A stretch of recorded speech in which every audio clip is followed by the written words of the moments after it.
Recently, I went to a tier 1 college, my alma mater, IIT Roorkee, and right outside, there was a small tuition center institution where everyone from neighboring tier 3 colleges was amalgamated to learn slash prepare for their placements. This is my expression in the first talk. This is my expression in the second talk. In both of these, you can see I'm a little surprised.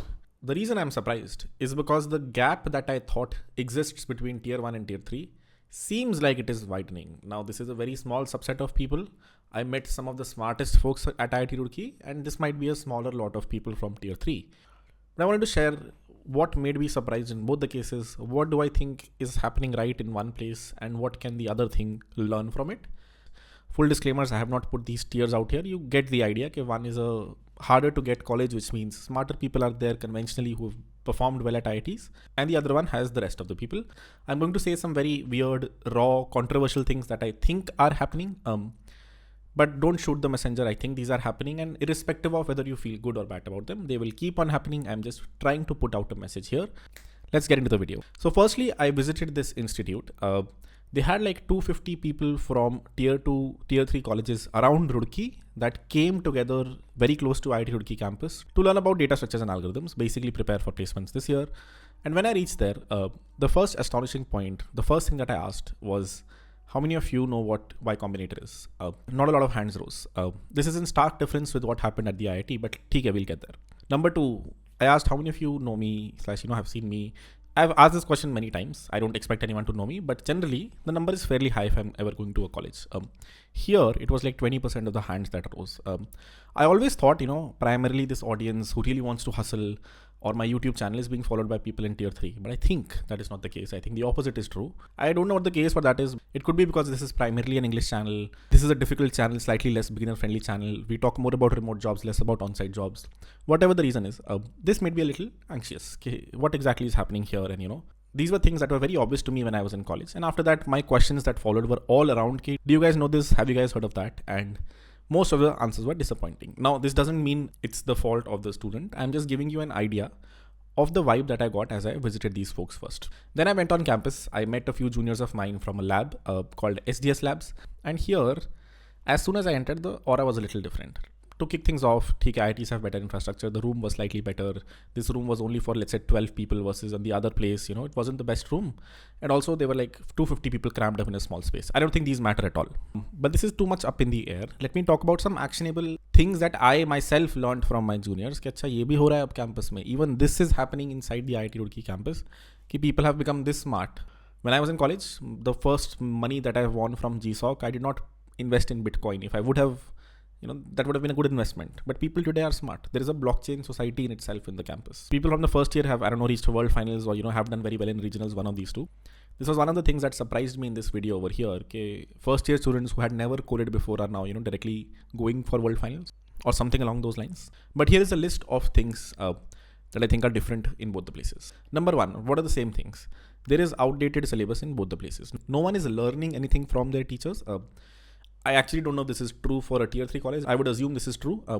But even in a tier 1 college, rarely will you find one or two good professors. That also, I don't think that's the case in Roorkee. That might be the case in Bombay or Delhi. But here, no one's learning anything on campus. So where is everyone learning things from? In smaller groups. Especially for coding, there are various disjoint groups. When I was in campus, there were primarily 4 groups that I remember. There was an algorithms group, software development, mobile development, and information security. This time, all the niches that came up in the last few years already have groups created, mostly student-led. That includes computer vision group, a blockchain society, an NLP group. This is where I think most of the smarter lot is learning things from. Next point, another very astonishing thing for me, okay, most of the people in third year in this group won 0.5 ETH in some airdrop and were willing to reinvest it. They were all going to ETH Singapore and sponsoring it using the money that they won during the airdrop. This is surprising for me because this has been happening for years. When I was in campus, there was a airdrop that happened to everyone who had a GitHub ID. And everyone in lab did. If you had more than 30 followers by, some 2016, 2017 on GitHub, you got an airdrop of 50,000 rupees. So I remember everyone going crazy, my juniors especially going crazy, when everyone got that airdrop, and then the same thing is continuing. Why is this not happening in a different college? I'm sure there's one person in some random college who is winning similar hackathons, but I think what's missing is, a space where these guys can talk to each other versus, at least in IIT Roorkee, I know there are, dedicated spaces where these people meet and, a lot of knowledge sharing happen. This, I think, is the biggest thing that is missing from a tier 3 college. I think there is no incentive for, the smart person in a tier 3 college to share, which, let me tell you, there is. You might not find the smartest people, but you can still find, a small group of people who are really motivated, and that, leads to generational smartness in the campus. If you create one group, that group keeps on going, for years. Next point, of course, everyone knew what Y Combinator is. The good thing about an IIT, which it'll be really hard for a tier 3 college to replace for a while, is the alumni chain. If YC is something that no one knew in the other room, and here everyone knew, we have a founder chain of people who are, all YC backed. We have a bunch of startups out of IIT Roorkee. In fact, the second YC company was out of IIT Roorkee, Razorpay. In the last Y Combinator batch, one of my college seniors, computer science seniors, got his company funded by YC. So of course, this senior chain is, what makes these people aware about these things. The most respected people I found was either entrepreneurs or researchers. If anyone has gone for their PhD, is something students look forward to talk to.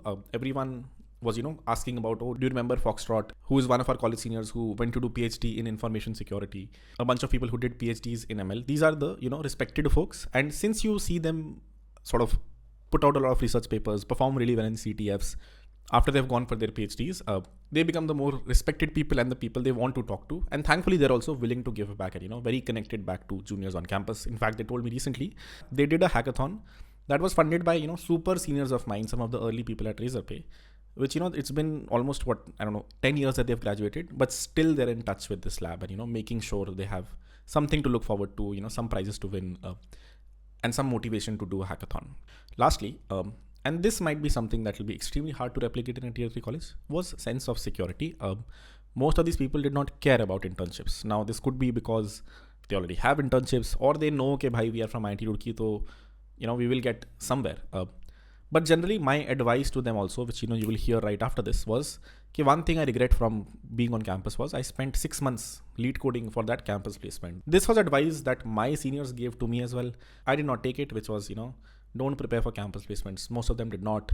A lot of them got a 16 LPA offer at Zomato, but left it to join Razorpay. It was a good bet in the long run. So my advice to them, and this might not be relevant to you just yet if you're from a tier 3 college, but my advice to them was, you have enough security, you're the cream of the lot. If you are also stuck in the rat race of getting a campus placement, then who is going to create innovation? And by innovation, I just meant to do whatever you want. You want to start up. If you're interested in information security, go deep in it. If you want to go for a PhD, even better. If you're interested in Web3, you're on the right path already, getting a lot of airdrops, attending a lot of ETH events, you should keep going down the same route.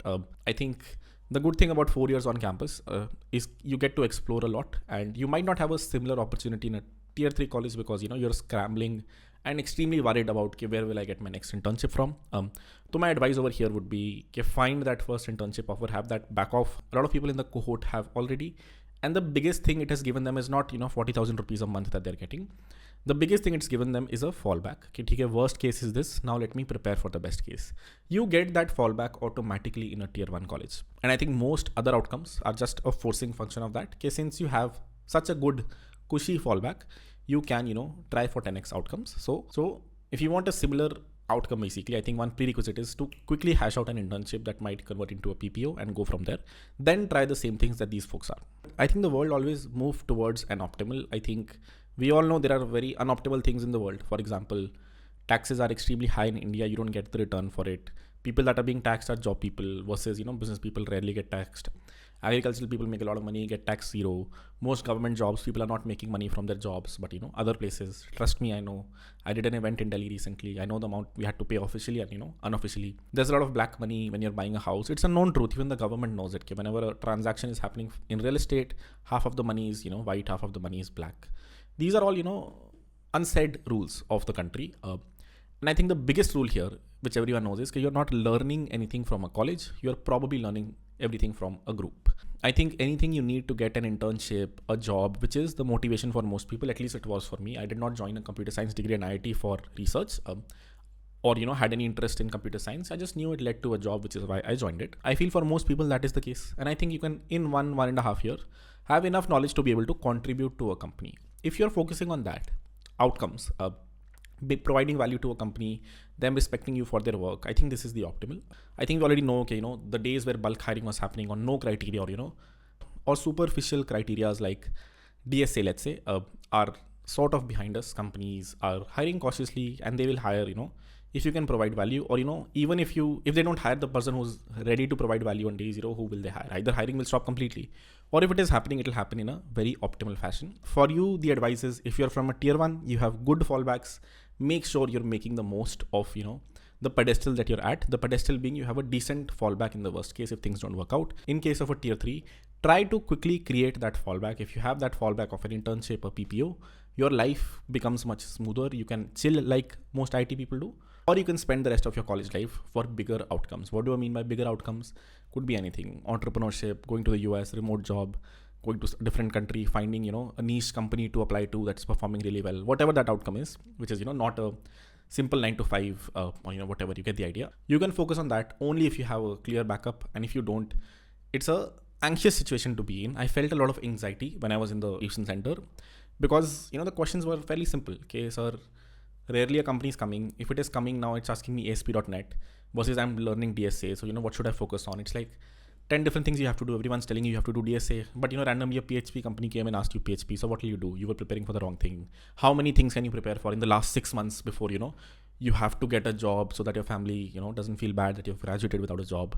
So there's like a lot of anxiety. If you're early, that means, before second year, gain hard skills or DSA skills, whatever, but get that first internship. If you're after that, then, I don't have great advice for you. For example, when I was in that room, I did not have any advice. What could I say? I just said focus on what you're doing and, hope for the best outcome.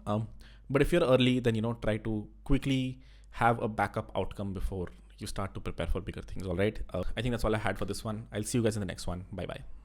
In hindsight, I rather would have spent that time building something. Only advice, or only regret I have is the last 6 months I was doing a lot of lead code, only campus testing like that, day zero. And then just one, the field time was very chill for the next 6 months. Get the final semester enjoy it.